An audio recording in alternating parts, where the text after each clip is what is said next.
Hello my dear viewers and students and भारतवासियों, dear Indians.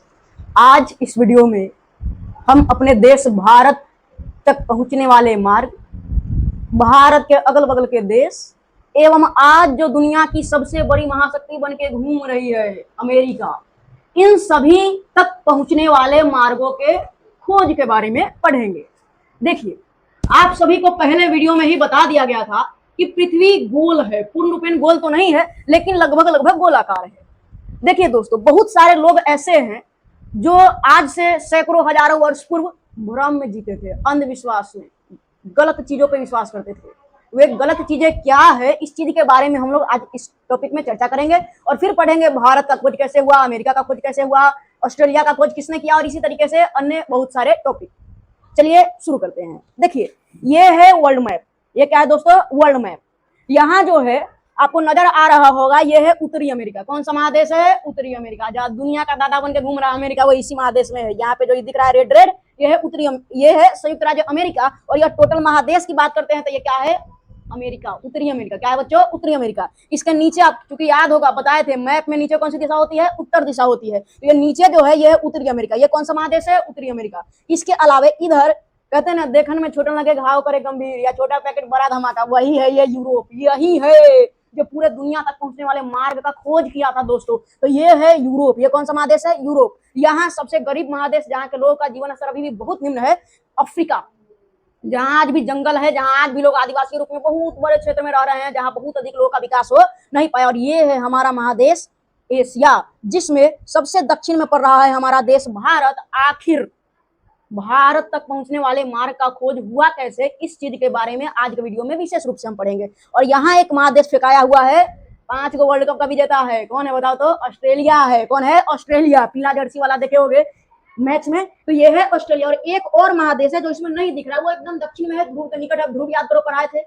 जहाँ बर्फ ही बर्फ जमा रहता है, तो जाहिर सी बात है माइनस में तापमान रहेगा, बर्फ ही बर्फ जमा रहेगा, तो वहां आप रहने जाओगे? नहीं जाओगे। घूमने जाओगे लेकिन रहने नहीं जाओगे। तो उसका फिगर इसमें दिया भी नहीं है। ये है मानचित्र विश्व का। इसको घर पे और अच्छे से देख लीजिएगा। अभी हम लोग चलते हैं अपने टॉपिक पे। तो देखिए दोस्तों, यहाँ जो है अभी बताएं, छोटा पैकेट बड़ा धमाका, किस महादेश के बारे में बताएं बताओ तो? यूरोप के बारे में बताएं। यूरोप में देश तो छोटा छोटा है लेकिन ये सब इतना चालाक है, इतना चालाक कि हम लोग जिस समय ये सोचने में व्यस्त थे, मतलब हमारे पूर्वज, कि क्या खाए, कहाँ से शिकार करे, कहाँ से कंदमूल जमा करे, उस समय ये लोग सोच रहा था किसको गुलाम बनाए, किसको अपने कब्जे में ले, किसका सारा संसाधन लूट ले, गायब कर दे, बर्बाद कर दे, खत्म कर दे। ऐसा का चालबाज सब था।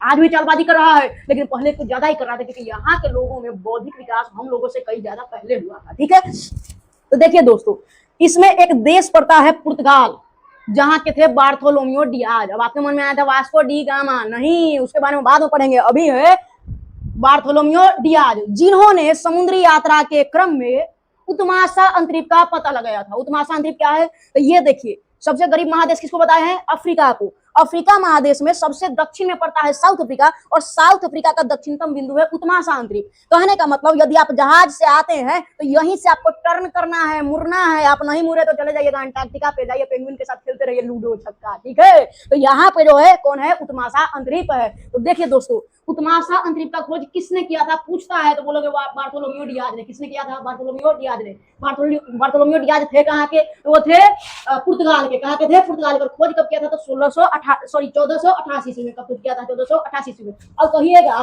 कि बताइए किसी और देश का आदमी कहीं और का खोज कैसे कर दिया? तो देखिए, बहुत सारे ऐसे लोग होते हैं जो नॉर्मल डेली लाइफ, बच्चे हैं, पढ़ लिख लिए, बड़े हो गए, शादी हुआ, बाल बच्चा, बुढ़ापा, फिर मर गए, इससे कुछ हटकर प्रयास करते हैं और वही लोग जीवन में आगे भी बढ़ते हैं। तो इसी प्रकार के बहुत सारे लोग थे, Vasco D gamma, Bartolomeu Diaz, Columbus, या हमारे देश में बहुत सारे ऐसे बुद्धिजीवी हुए हैं जिन्होंने घर परिवार सब त्याग दिया और अपने लक्ष्य की प्राप्ति के लिए निकल गए। तो बहुत सारे ऐसे एडवेंचरस लोग होते हैं, अभी हो या ना हो, लेकिन पहले होते थे, जो समुद्री यात्रा पर निकल जाते थे। बहुत बड़ा जहाज नहीं, बढ़िया जहाज नहीं, पता नहीं है कहाँ जाना है, लेकिन जाना है, निकलेंगे, सफर में निकलेंगे, मंजिल मिले या ना मिले देखा जाएगा, पहले सफर में तो निकले, उसका तो मजा ले ले। तो बहुत सारे लोग, हम लोग भी सफर में निकले ऑनलाइन क्लास में, बहुत सारे लोग जो है मजाक बनाने, कोई दिक्कत नहीं, बनाते रहो। जिस दिन चमक गए ना, जिस दिन चमक गए उस दिन बताएंगे। चलिए अभी अपने टॉपिक पे आते हैं। तो ये जो है उत्तमाशा अंतरिक्ष का खोज किसने किया था दोस्तों? बार्थोलोमियो डियाज ने किया था। कब किया था? 1488 ईस्वी में। बार्थोलोमियो डियाज कहाँ के थे? तो पुर्तगाल के थे। अब आते हैं अभी शुरू में ही बोले हैं कि बहुत सारे लोग पहले के जमाने में अंधविश्वासी थे, गलत गलत चीजों को मान लेते थे, अरे ये तो सही बात है, सही बात है तो उसी को विश्वास करते हुए घर में से निकलवे नहीं करते। आइए वो अंधविश्वास क्या क्या इसको देखते हैं और समझते हैं कि कैसे धीरे धीरे ये अंधविश्वास क्या हुआ, दूर हो गया। चलिए शुरू करते हैं। देखिए दोस्तों, आज से सैकड़ों वर्ष पूर्व पूरे विश्व में यह धारणा फैली हुई थी कि जो पृथ्वी है वह गोल नहीं है, वो चपटी है। हालांकि ये तो मानचित्र है, लेकिन इसी के थ्रू आप लोग समझ लीजिए कि पृथ्वी जो है वह गोल नहीं है, वो क्या है। अरे नेट खत्म हो गया, छोड़ो कोई बात नहीं, समझ लेंगे हम लोग ऐसे ही।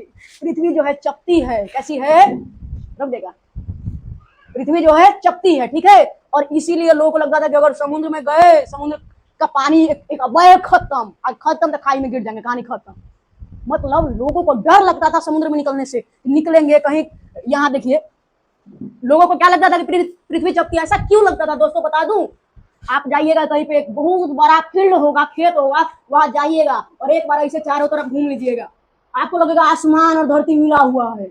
आसमान और धरती क्या है, मिला हुआ है। और आप सोचोगे अच्छा, मतलब वहां पहुंच जाएंगे ना तो हम लोग आसमान को छू सकते हैं, बादल को छू सकते हैं, लेकिन ऐसा है नहीं। पृथ्वी चपटी नहीं है, पृथ्वी क्या है, गोल है। लेकिन पहले के जमाने में लोगों को यही लगता था, जिस वजह से लोग जो है समुद्र में जाते नहीं थे। उन्हें लगता था कि जाएंगे जाएंगे जाएंगे, समुद्र खत्म, हम सीधे खाई में गिर जाएगा, हमारा कहानी खत्म हो जाएगा। तो ये कुछ अंधविश्वास था। इन अंधविश्वासों में सबसे पहला क्या था कि पृथ्वी क्या है, चपटी है, लेकिन है नहीं। कैसा है, गोलाकार है। कैसा है, गोलाकार है लगभग लगभग। इसके अलावा एक और अंधविश्वास क्या था कि हम समुद्र यात्रा पर निकले तो जाते जाते जाते जाते समुद्र का अंत हो जाएगा, कहानी खत्म हो जाएगा, मर जाएंगे, तो इससे अच्छा है घर में रहेंगे। इसी वजह से लोग समुद्र यात्रा पर निकलते नहीं थे। लेकिन कुछ लोग ऐसे होते हैं डेयरिंग खिलाड़ी, जो कहते हैं चलो देखते हैं, जो होगा देखा जाएगा। तो चलिए, ऐसे ही लोगों में से थे Vasco D gamma, Columbus, Bartholomew Diaz और ना जाने ऐसे सैकड़ों लोग, जिनका नाम अभी हम लोग बहुत ज्यादा नहीं जाना है, आगे जानेंगे। यहाँ पे देखिए एक चीज लिखा हुआ है, समुद्री यात्रा। दोस्तों बारिश हो रहा है, फिर भी लगे हुए हैं, अन्य सर लोग भी यही है, प्रयास में है, नहीं भी कुछ होगा नहीं, कोई बात नहीं। ये 10 साल बाद ये वीडियो देखकर कम से कम अपने आप को ये तो कहेंगे कि चलो कम से कम हमने प्रयास तो किया था, सफल हुए नहीं हुए दूर की बात है। आप लोग बने रहिए, पृथ्वी के बारे में बहुत रोचक तथ्य के बारे में बता रहे हैं, सुनते रहिए, समझते रहिए, एंजॉय करते रहिए। आलतू फालतू चीज देखने से ज्यादा बढ़िया की जानकारी ले लो। अब दोस्त को पूछो, बताते रहे समुद्र में दूर तक जाएंगे तो क्या होगा, गिर जाएगा। नहीं गिरेंगे, क्यों, क्योंकि पृथ्वी गोल है, सारा का सारा महासागर एक दूसरे से क्या है, जुड़ा हुआ है, तो हम गिरेंगे नहीं। जहां से घूम के गए हैं वहीं को वापस आ जाएंगे। समझ के बाद अब आते हैं, देखिए समुद्री यात्रा क्या है। बहुत सारे लोग ऐसे होते हैं जिनको जहाज के द्वारा समुद्र में यात्रा करने में मजा आता है। हमको भी मजा आता है, कभी मौका मिला तो एकदम दो साल के निकल जाएंगे, समुद्र में रहेंगे, जहाज में घूमते रहो, पूरा इलाका घूमते रहो।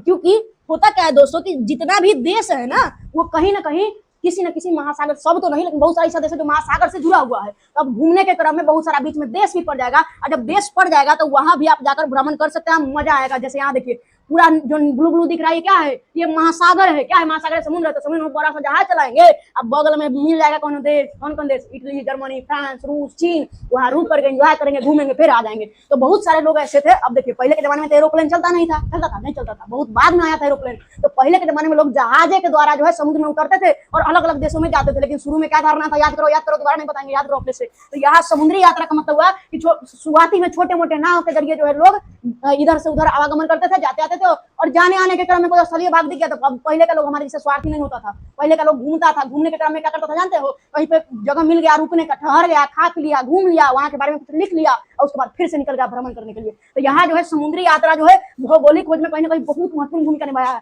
अब कहिएगा भौगोलिक खोज क्या है, तो भौगोलिक खोज का मतलब है विभिन्न देशों तक पहुंचने वाले रास्ते का खोज। क्योंकि बीच में तो समुद्र है, सुने होगा 7 समुद्र पार वाला गाना। कहने का मतलब बहुत सारा ऐसा देश है जो अलग अलग भागों में बटा हुआ है। जैसे यहाँ पर उत्तरी अमेरिका है, उत्तरी अमेरिका का संयुक्त राज्य अमेरिका है, बीच में महासागर है, अटलांटिक महासागर, फिर इधर यूरोप है। तो उसको अमेरिका से यूरोप जाने के लिए समुद्र पार करना पड़ेगा, नहीं करना पड़ेगा, करना पड़ेगा। इसके लिए कौन सा यात्रा करेगा, समुद्री यात्रा करेगा। कौन सा यात्रा करेगा दोस्तों, समुद्री यात्रा करेगा। अब आइए हम जानते हैं कि आखिर पुनर्जागरण का अर्थ क्या होता है। मान लीजिए आप पढ़ रहे थे, रिजल्ट नहीं आया, डिप्रेशन में डूब गए, मन नहीं करा पढ़ने का, किताब में आग लगा दिए, डिप्रेशन में चले गए। लेकिन फिर होता है कम बैक, हटाओ नहीं हुआ, फिर पढ़ेंगे, फिर निकालेंगे, फिर एग्जाम देंगे, एक बार ना एक बार कभी ना कभी तो सक्सेसफुल हो ही जाएंगे। ठीक वैसे ही पहले का लोग जो है अंधविश्वासी था, अंधविश्वास में फंस गया, चर्च में कुछ गलत भी हो रहा, नहीं धर्म स्थल है, होने दो होने दो होने दो। लेकिन आज का लोग ऐसा नहीं है, कहीं अगर कुछ गलत हो रहा है तो लोग विरोध करते हैं। क्या करते हैं दोस्तों, विरोध करते हैं कि नहीं ऐसा नहीं होना चाहिए। तो धीरे धीरे लोगों में लोग जागरूक होते चले गए। क्या होते चले गए, जागरूक होते चले गए। तो जिसको कहते हैं पुनर्जागरण। पुनर्जागरण मतलब क्या होता है, फिर से जगना। ज्यादा लंबा वीडियो नहीं बनाते हैं, आगे चलते हैं दोस्तों। देखिए आप यहाँ देख रहे होंगे कि लिखा हुआ है अमेरिका का खोज। अमेरिका कौन? संयुक्त अमेरिका। अमेरिका के राष्ट्रपति कौन है? कमेंट बॉक्स में बताओ, नहीं बताओगे मारेंगे फिर। अमेरिका के राष्ट्रपति कौन है? जल्दी लिखो जल्दी लिखो जल्दी लिखो। अगर फोटो है तो फिर कमेंट बॉक्स में शेयर करो। यहाँ जो है अमेरिका का खोज काम चलता कर, आज दुनिया का दादा बना फिर रहा है। इसकी यहाँ पहुंचने का भी कोई रास्ता खोजा था, जानते हो कौन खोजा था? Columbus, Christopher Columbus. क्या नाम है? Christopher Columbus. देखिए, अगर मैं आपको ये कहूं कि अमेरिका तक पहुंचने वाले मार्ग का खोज गलती से हो गया, वो लगा हुआ था आदमी भारत को खोजने में। मतलब कहते हैं ना, in the search of gold he found diamond. कहने का मतलब सोना खोजते खोजते देखो हीरा खोज लिया। कहोगे आप हमारे देश को सोना ही करे, उसको हीरा करे। तो देखिए, वहाँ व्यवस्था भी सही है, हमारे यहाँ जैसा नहीं है। वहाँ सारी चीजें अच्छी है, इसलिए उसको डायमंड कर रहे हैं और अपने देश को क्या कर रहे हैं? गोल्ड कर रहे हैं। देखिए, अभी ऐसा कह क्यों रहे हैं, इसको समझ लेते हैं। देखिए दोस्तों, कोलंबस जो थे, क्रिस्टोफर कोलंबस, इन्होंने सुन रखा था कि भारत जैसा कोई विशाल देश है जहाँ बहुत सारा संसाधन है, सोना है, चांदी है, मसाला है, बहुत सारा चीज है। चलो जाते हैं, वहां जाएंगे, व्यापार करेंगे, सामान का आदान प्रदान करेंगे, इधर से उधर करेंगे ताकि फायदा होगा। कि निकल गए खोज पे, मंजिल के राह, मंजिल के तलाश में निकल गए। लेकिन इनको इनका मंजिल जो है, इन्होंने जो मंजिल सेट किया था, जो टारगेट सेट किया था, वो नहीं मिला, कोई और दूसरा सफलता मिल गया। ये भारत के खोज में घूमते घूमते घूमते घूमते अमेरिका पहुंच गए। और अमेरिका के लोग को देख के कहे, अरे तो इंडियन है। और लोगों को कह दिया रेड इंडियन। क्या कह दिया? रेड इंडियन, क्योंकि वो लोग व्हाइट था, व्हाइट लोगों का चेहरा थोड़ा थोड़ा लालापन में होता। लेकिन वो लोग इंडियन था नहीं था, वो क्या था? अमेरिकी था। तो पूछेगा, अमेरिका का खोज किसने किया? कोलंबस ने किया। कब किया? 1492 में किया। कब किया? 1492 में किया। और कोलंबस ने अमेरिका के लोगों को क्या कहा? रेड इंडियन कहा। क्यों कहा? क्योंकि उसको लगा भारत ये सब है, लेकिन था नहीं। हम लोग में तो रंग बिरंगिया लोग होता है, कोई उजरा, कोई काला, कोई सावला, कोई डावला, कुछ ना कुछ होता है। लेकिन ये लोग होता है एकदम व्हाइट हो गया, एकदम काला ही होगा।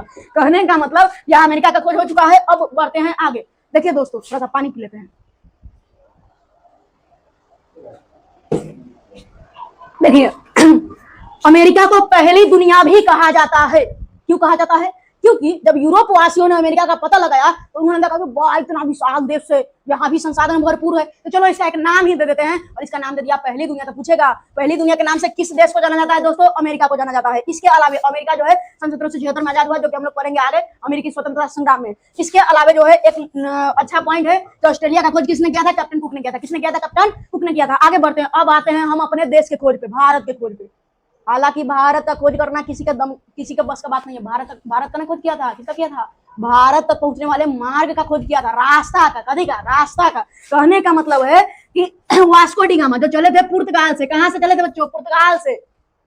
चलते चलते चलते चलते ये भारत के केरल के कालीकट पे पहुंच गए। वहां का राजा का नाम था जमोरिन। क्या नाम था? जमोरिन। जमोरिन ने इनका भव्य स्वागत किया, क्योंकि हमारे देश में वसुधैव कुटुंबकम की धारणा अपनाई जाती है। हमारे देश में कहा जाता है, जो भी मेहमान आया खाओ, खूब खिलाओ, बोले लूट के ले जाए, लेकिन खिलाओ।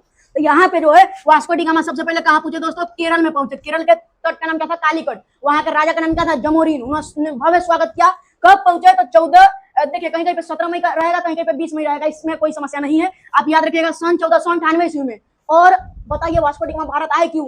इसलिए आया था कि भारत में जो सामग्री है उसको अपने देश में ले जाकर बेचेंगे खूब महंगा दाम है। तो देखिए, भारत मसालों का देश है, तो भारत से ले जाने वाला मसाला वो लोग जो है कहीं कहीं पे देता है 26 गुना दाम पे बेचता था, और कहीं कहीं इससे ज्यादा भी देता है। तो जितना भी गुना दाम में बेचे, हमारा तो नुकसान ही था दोस्तों। तो यहाँ पर जो है वास्को डी गामा ने भारत का खोज कब किया? 1498 ईस्वी में। कब किया? 1498 ईस्वी में। और बताइएगा कि वास्को डी गामा को लड़का सब किस नाम से बोलता है? कमेंट कीजिएगा। अब हमारा अगला टॉपिक है कि नए नए देशों के खोज से क्या लाभ हुआ। तो बस 1 मिनट के अंदर में इसको खत्म करते हैं। देखिए, मान लीजिए जंगल में आम का पेड़ है और उसका कोनो मालिक नहीं है, लावारिस पेड़ है, टूट जाओगे ना, सारा तोड़ तार के जेब में पूरा भर के खा जाओगे। क्यों? क्योंकि उसका कोई मालिक नहीं है, कोई बोलने वाला नहीं है। वैसा ही है, जो नया देश होता था ना, उसको मालूम नहीं होता था कि व्यापार क्या है, ये वो है फला ढिमकान से उसको ज्यादा मतलब नहीं था। तो जो नया आदमी वहां पहुंचा ना, आपके यहाँ ये संसाधन, चलिए हम खरीदते हैं, बदले में हम आपको कोई और संसाधन देंगे या कोई और धातु देंगे। तो इससे क्या हुआ? धीरे धीरे व्यापार बढ़ा, लोग लालची हो गया तो उपनिवेशवाद को बढ़ावा मिला। अब उपनिवेशवाद क्या है? उपनिवेशवाद अभी नहीं बताएंगे, अगले वीडियो में बताएंगे कि उपनिवेशवाद क्या होता है और कैसे आगे बढ़ा था। इसके अलावा देखिए दोस्तों, पहले ये बता दिया उत्तरासा द्वीप का खोज किसने किया था? बार्थोलोमेव डियाज ने। इसके अलावा एक कंपास यंत्र है, दिशा सूचक यंत्र है। कौन सा यंत्र है? दिशा सूचक यंत्र है, जिससे पता चलता है कि किधर जाना है। जैसे अभी मैप का यूज करते हैं ना, उससे पहले कंपास था। इसके अलावा तो पूछेगा, यूरोप वासियों ने कंपास का उपयोग किससे सीखा था? तो अरबों से सीखा था। किससे सीखा था? अरबों से। इसके अलावा एक जहाज था, बहुत ही हल्का और अच्छा जहाज, कैरावल। कभी नाम था? कैरावल जहाज। तो पूछेगा कि एकदम हल्का जहाज का नाम क्या है? कैरावल। क्या नाम है? कैरावल। तो चलिए, यही हमारा टॉपिक था, बहुत ज्यादा लंबा नहीं करते हैं। उम्मीद करते हैं पसंद आएगा, लगे रहिए, हमारा साथ दीजिए। जिस दिन सक्सेसफुल हो जाएंगे, चुन चुन करके मिठाई लेकर आएंगे आपके घर पे। चलिए, जय हिंद, गुड नाइट।